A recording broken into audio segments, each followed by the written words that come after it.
Hi, good morning. Firstly, I'm just going to introduce myself that I am Amelia and I am bringing together Lucy and Zadie for this talk um, because Zadie has created a play that's going to be performed firstly in Ho Chi Minh in Vietnam, and then hopefully we'll be bringing it over to the UK next year. And so thought this would be a good opportunity for the three of us to talk and discuss how this has come about and some of the themes relating to boarding school. So, first of all, Sadie, would you like to introduce yourself? Sure. I'm Sadie. I spent 7 years at boarding school in Sussex in England between 1988 and 1995. And now I live 8,000 miles away in Vietnam. Don't know whether those two things are related.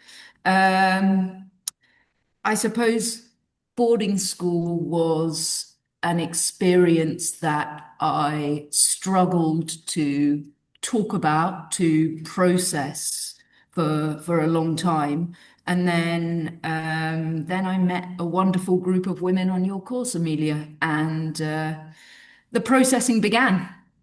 Yeah, absolutely. And one of those other wonderful women was Lucy.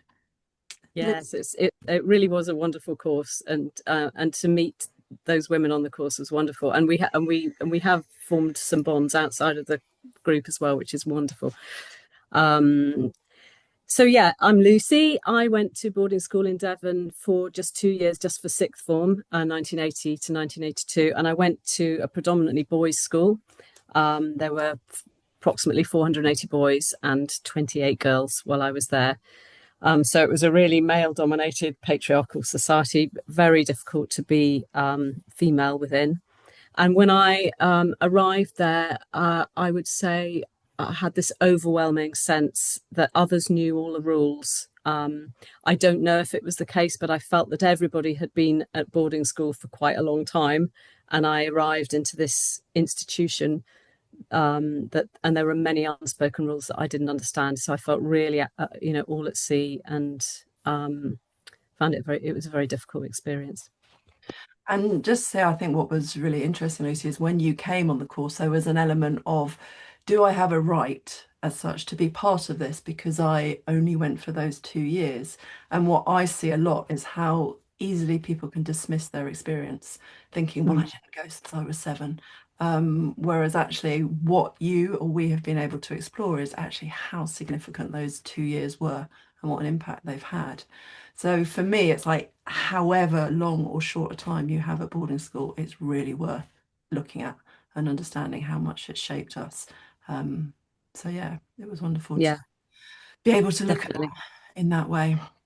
Um, so Sadie, you have written a play. Um, kind of really, you started towards the end of our course, didn't you? So Yeah. can you tell us a little bit Um, about it? sure. The idea for the play, um, or at least for doing something, was when I met my co-actor and co-writer. Um, so it was, which was maybe a year and a half ago, and we both.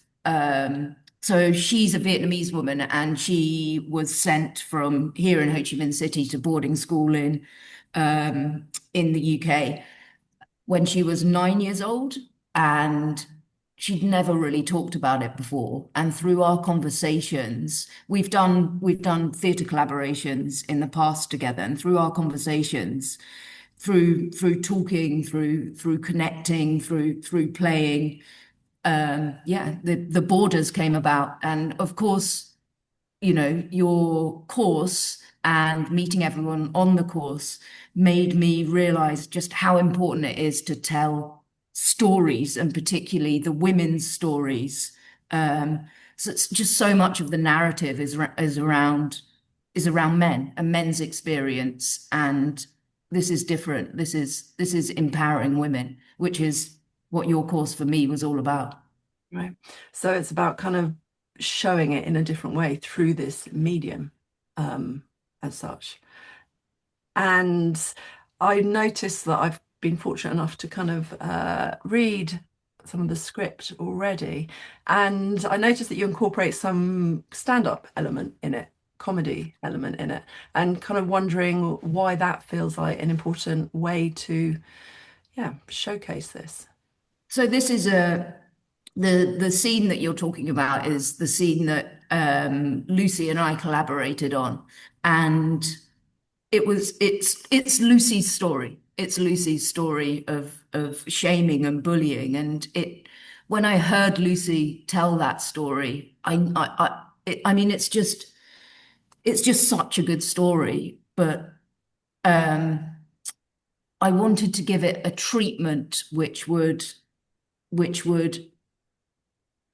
enhance it in some ways. So throughout the play, we use satire, which to me exposes kind of the contradictions and the absurdities within the boarding school system. So satire highlights the traditions and how the hierarchies can disrupt our our emotional and our personal development. I suppose I wanted to take the audience on a journey to trick them into laughing at something that's really so very void of humor. And then to go from that place of laughing to make them look at themselves and think, hang on a minute, what am I laughing at? You know, to make them feel how awful it was and perhaps to a certain extent how complicit we all were for not standing up, for not saying something. And so yeah, that's where the sort of satirical elements came from, that sort of that irony, that exaggeration, that sort of humor that creates a tension between the order and the chaos, and just exploring that with Lucy. I think that's brilliant because that's such a, the boarding school banter, the way that Mm, actually, and still so many people continue to use it and laugh through their mm. experiences. So actually being able to showcase that in that way, I think that's brilliant. And Lucy, how has it been for you? How has it been to see your horrific experience actually being used in this way? What's it been like for you? Well, I think Sadie was right to pick on that story and use it because the original event was really theatrical, so it was sort of begging to be used in theatre in some ways. The sort of the hanging image from the ceiling and the particular elements of that image and the audience to that image, way back in the 1980s, that was theatrical in itself. So to take the scene and subvert that theatricality and use stand-up comedy, I think was brilliant. Um, and it also it's the incident was really symbolic of many of the things I think that, or some of the profound trauma and damage that girls do feel in boarding school. It sort of brings together a lot of those things in one image, which which also actually happened. So it demonstrates misogyny really at its height, in the male sort of patriarchal boys boarding school system. The blow up sexualized doll hanging from the ceiling, the female figure naked hanging from the ceiling with blood stained pants on it, the real shaming of the female body as well in front of an audience of a lot of boys. So it's the whole thing is really theatrical. My feeling about it was, when Sadie first asked me if she could use it, she and Trish could use it in the play, was I wanted to go, oh yeah, that's fine, but I actually felt pretty uncomfortable about it, and still do, in some ways. But one of the things that has been really important is Sadie's attention to my feelings around that, and so at the same time, whilst I still feel vulnerable about it, I have felt, really, really for the first time seen and heard. And then seeing the performance, seeing the clip of the performance in front of an audience, was, really powerful to see. So I not only saw my own experience, sort of distance from me, I saw others' reaction to it, and I saw the uncomfortable laughter, and I I saw people's horror actually at that at what happened, and that was really affirming. It made me feel very seen and heard, and it made me I was able to really understand the trauma rather than it be something going on inside of me that I didn't really get and I was reacting to and doing all, Yeah. so yeah, it's been really powerful, and I guess we're going to talk a bit more about why, but yeah, it's a very powerful thing. Just I'm making really grateful. how, how much you kept that hidden for so many years.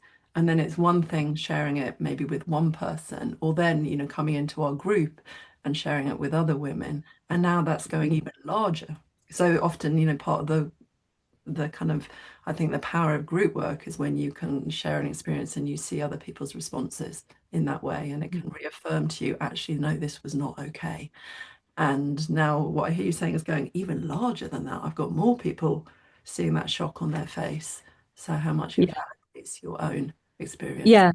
And there's something about the stand-up comedy, the way Sadie has performs, is that there is nothing hidden. The language and the explicit detail of the experience and beyond, beyond that experience, the explicit detail about such incidents and similar experiences people have is there is nowhere for the shame to hide. Shame just grows, doesn't it, on being hidden underneath things, and there is no shame about this. It's like all hanging out and right in front of the audience, and there's nowhere for that shame to hide.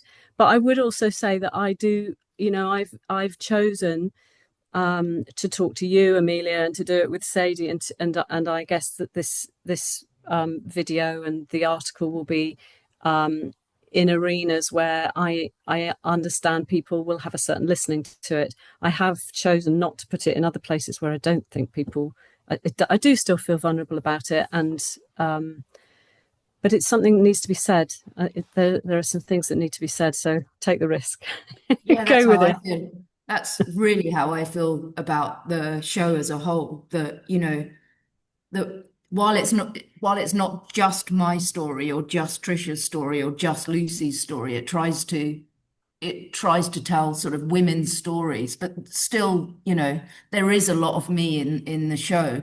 I'm essentially playing myself, whereas I usually play sort of character actors and sort of um, and I think that vulnerability has been so huge for me, like being able to tell my own story through your course, Amelia, through writing this play. It's been so empowering. And yeah, to reach more audience and to empower other people, to empower women, to share their stories, whether they went to boarding school or not, I think is hugely important. Absolutely. So Yeah. it's stepping up, stepping out, using your voice. And therefore, I know how many women will be able to see that and kind of say, me too, or I get it. And our voices, it was always systematically discouraged for girls to speak up. Um, and so in some ways, this is, you know what, I'm speaking up. Yeah. So I Yeah. won't swear, but I could hear that then. But it's kind of going, actually, this needs to yeah. be written about, it needs to be spoken about. And underlining what you said, Lucy, so much of women's experience is about shame. And shame is what silences us and keeps us from talking about this. And so much of women's experiences, people feel like, oh, well, it was fine for them, because it's not so widely spoken about or it's not written in the press so much. And I know that in the past, when I've tried to have articles written in newspapers, often they're dismissed, and that they're only looking for a certain angle, which also causes so many women to discount their own experiences of what's happened. And as you say, Lucy, the misogyny that kind of occurs for so many girls in boarding schools, needs to be spoken about because it shapes us the rest of our lives in not feeling able to speak out about these experiences. So no, it's Mm. incredible, courageous production for you to put on, Sadie. So yeah, I'm looking forward to it. And the hope is that after it's been in Ho Chi Minh, that you're able to come over to a festival next year in the UK. Yeah. I mean, yeah. I'd really like to reach a wider audience. We're hoping to tour to the UK, and we've also applied for a festival in Hong Kong as well. There are a lot more international students now coming through the UK boarding school system because of the money, essentially. And so reaching other audiences as well, sort of this side of the world is important. But I think that telling the story, there's been quite a few plays of late about boarding school, and I think that it's the time to do it. But I think it's the time to now hear the girls' perspective, the women's perspective. Absolutely. But what is also, I think, is really fantastic about what you're doing is bringing in the international student perspective, because that Mm. is really, that hasn't been spoken about that much. And as you Mhm. say, that actually the more and more boarding schools are attracting students from overseas to fill up their spaces. So actually really being able to hear Trisha's story in this, Yeah. it's really powerful. Um, and may enable those parents possibly to think twice about that. Well, yeah, that's the key message. Yeah, about Yeah. actually the impact of sending your child all the way over to the other side of the world um, in order to have this British education with Yeah. regards to that. Yeah, so that's great. And then Lucy, you've also written an article also. Would you like to share a little bit about that and what that's been about for you?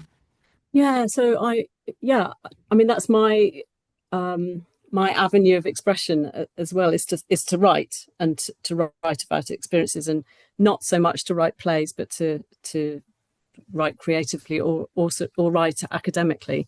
Yeah. So I did write an article, and I sort of focused on the area of aesthetic distancing, the experience of seeing my trauma in some creative form. So yeah, I mean, simply put, that means sort of what I saw Sadie do was put the mess of my emotions into some art form that had some coherence that made sense. So in simple terms, that was something that happened, and that felt great. The mess was put neatly into something. But also, I think it's something to do with the place between me, the viewer, and what is represented as the art form, and that as Sadie sort of portrayed that past traumatic event. Mhm. Seeing it in an artistic form gave me an opportunity to detach from it, and so it wasn't all about what was going on inside of me. I was seeing it outside, and I could then think about and feel the experience from a different perspective, and that gave me an opportunity to see it in a new light. And it also gave me the opportunity to see it from a moral and political standpoint, and not just from a sort of personal traumatic standpoint. And that's been really important, and is interesting to me too. The sort of process of healing and expression. So yeah, so I guess I'm sort of writing about those things in the article. Yeah, absolutely. So again, kind of really validating actually art, the kind of Yeah. the creative process, what that can offer people Yes. and yourself in that way, in your own kind of healing from it, Yeah. Yeah. is can be really helpful. Yeah. Speaking up. I think it's just finding an outlet for it. You know, if I had some advice for people that are carrying trauma, it would be that to find an outlet for it, like to process it through whatever means, through writing, through talking, through therapy, through playing, through connecting. Just, I suppose that's the biggest thing that I've learned. Just don't be afraid to talk about it, to be more open, Mhm. because because you get so much benefit out of it, and that's how you either learn to live with it or it goes away, that you process it in some ways. I think that's, yeah, Why finding do an you, outlet. why do you think people don't, I guess? Why do you think people, with regards to boarding school trauma or their experiences, why do you think people don't talk about it or do dismiss it so much? Because I think because because there's still such a stigma attached to being sent to boarding school, like how privileged we all were to go there. And I think that carries over into therapy work that addresses boarding school trauma, that, you know, that we're privileged. And I think that that's the narrative. And yeah, I think that that's why people don't talk about it.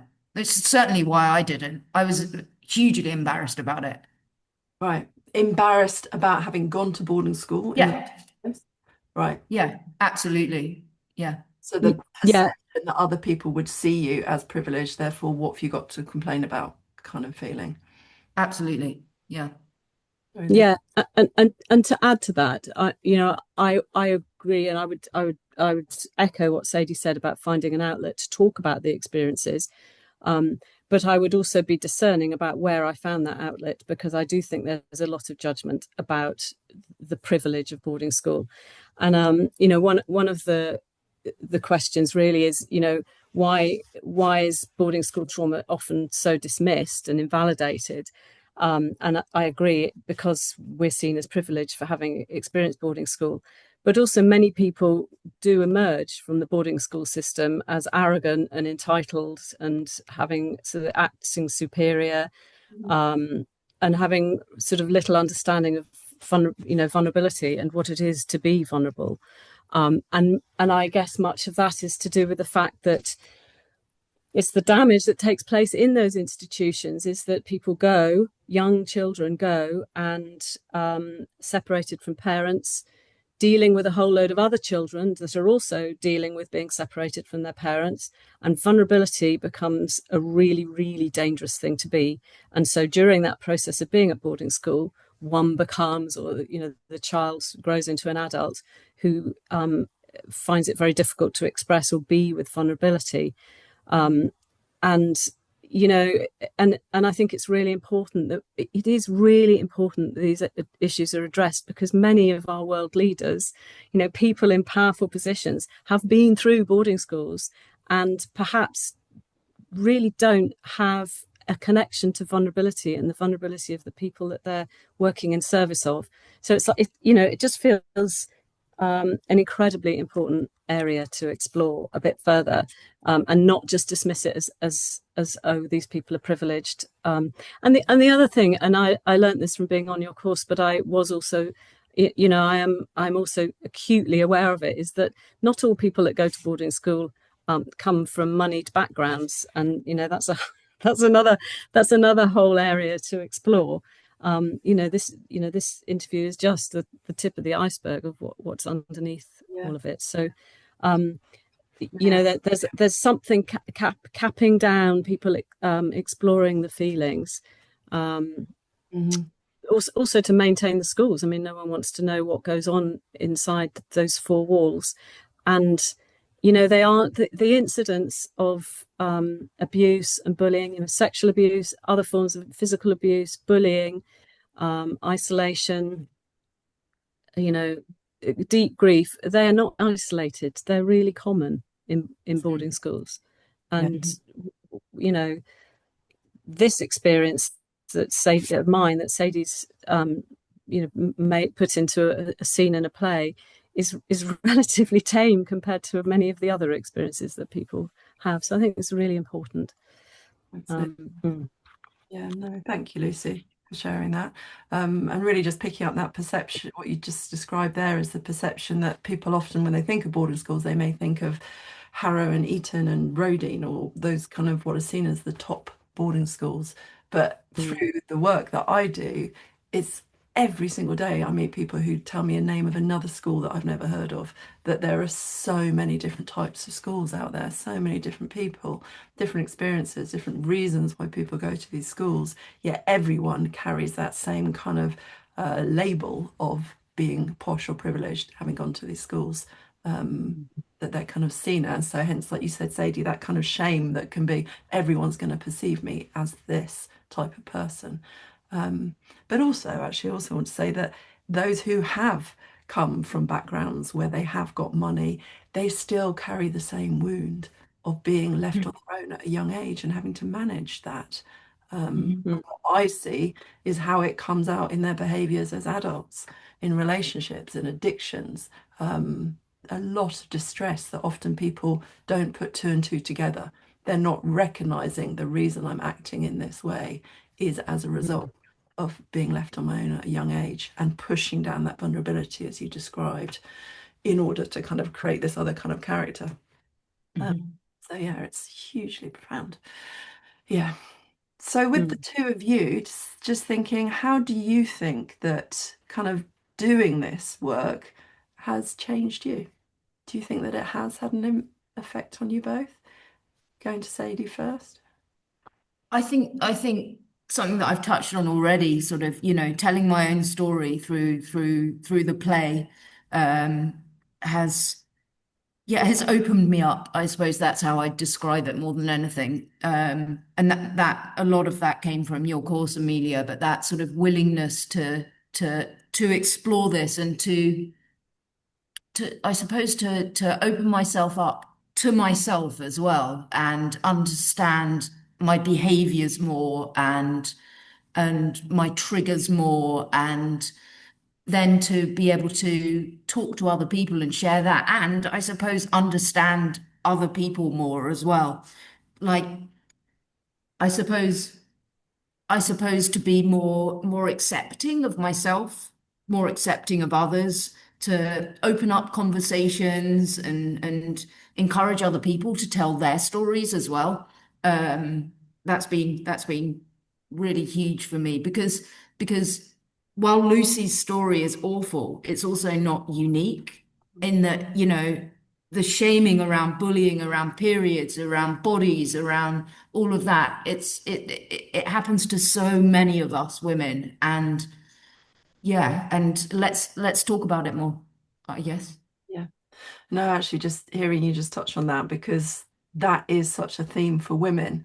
And I was just recalling you kind of mentioned earlier, but that sense of actually for women coming together and talking about puberty and talking about the curse or whatever, going through those experiences at school, the shame that actually happens as a result of girls just being amongst each other with no positive female role models, and how that legacy carries on for women. And no information and no privacy and no adult perspective, only sort of, other kids. Is, yeah, you just feel at a loss, I suppose, and it feels good to talk about it finally.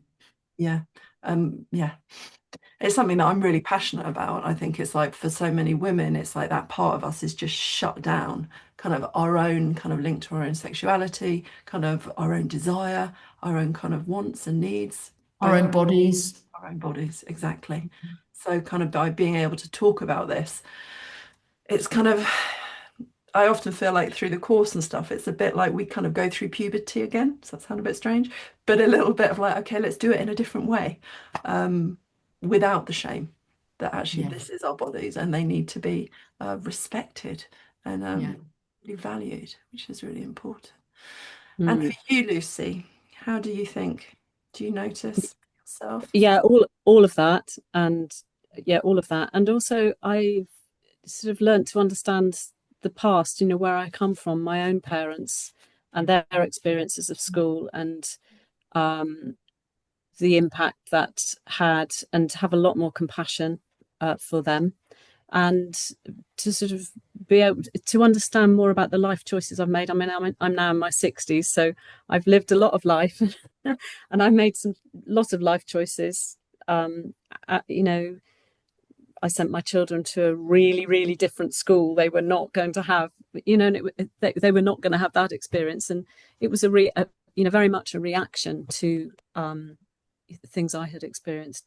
So understanding that some of the choices I made, and the ability to really talk with my own children now and my husband is wonderful, and I at last finally feel I found home. I found a home again. And one of the things about being sent to boarding school is you lose that contact with home. It's a really difficult thing to explain, but home goes, and it's very hard to return.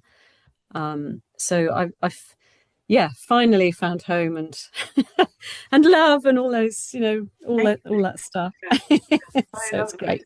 Yeah, it's That's really really fun. good. But it took, but it the to be able to name, I'm not into labeling things particularly, but to be able to name something, boarding school syndrome is really important because so often in therapy we we go into the personal, me and my family, and what happened with my dad, and what happened here, and what happened there. And actually, there's something else that goes on for people who've spent time in institutions like that and been separated from family. That I think is really important for people in mental health and therapeutic world and creative arts therapies to understand.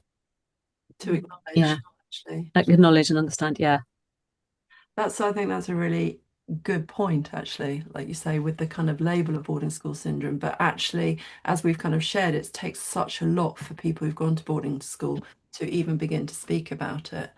But by mm, having something acknowledged, actually, this is as a result of the impact of going away to school. You may mm, have these certain types of characters and behaviors, and the impacts enables people to start to look at themselves. Um, yeah. yeah. And know there are other people out there too. You're not alone. And that Yeah, again has been what's been so wonderful about kind of doing the group work, isn't it? Where you suddenly go, I'm not on my own. Even if you live mm, in Ho Chi Minh or South Africa or wherever, it's just being able mm, to go, actually, you can still connect with people. And mm, that's what I often see as the irony of the kind of groups and the courses that I do, that most people are very, uh, they don't usually mix with those who've gone to boarding school. mm, Often having like, I don't want to get to know you, but realizing actually what a connection you do have with those and mm. also grown up in institutions. Maybe it's also not, I don't want to get to know you, but I don't want you to know that I also went to boarding school. I don't know, or yeah, the sort of fear of connection as well, and the fear of the reveal, or sort of, the vulnerability, going back to that. Yeah. Actually kind of being seen by each other, actually Mm. taking that mask off, or as we talk, the survivor personality. Which is what Trisha and I have done in making the show, I guess, in that, that we've deeply, deeply talked about everything and um, processed and helped each other heal. But that's amazing to hear because that is the opposite of what happens when you go to these schools. Yeah, yeah. Shut down that part of you, put on that survivor personality. You don't get to meet that vulnerable person underneath. Mhm. Um, so yeah, amazing. Okay, I think we've come to the end. Thank you so much for coming in and sharing. Sadie, if we want to see your play, where do we see it? Um, Watch this space. So at the moment we're trying to get some funding to bring it to the UK next year.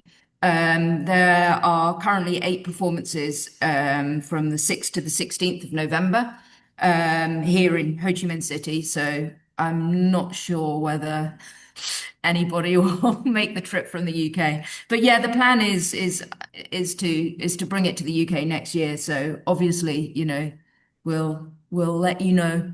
Yeah. Well, I hope it goes really well out there. I can't wait to hear Thank how you. it's all gone. And as you say, there are a lot of people out there also who have experiences. One of, as you said right at the beginning of this, is it a coincidence that I live in Ho Chi Minh when I went to Yeah. UK boarding school? A lot of ex-boarders live abroad. And I personally think a lot of the reason for that is because they don't feel they belong in the UK. They don't It's know going where. back to what Lucy said about not about losing your home. We both Absolutely. live in different countries now, and yeah. So many people, and that's again part of the reason why I do this course is online because it people are spread all over the world Mhm. because they don't feel they belong, a fitter, they feel an outsider in the UK. So people will often say at least it's acknowledged they're an outsider in a different country. So it kind of feels more comfortable in some ways. Yeah, absolutely. Yeah, and much of the culture in the UK is all tied up around that system. That there's a lot to say about that, Mm, and I would say I have wanted to remove myself from that system and be in a different one. there you go. Lots of reasons. That feels like a whole other episode we could talk about. Yes. We To must be continued. continue. All right. Thank you so much for your time and good luck. Thank you. Bye. Thank you.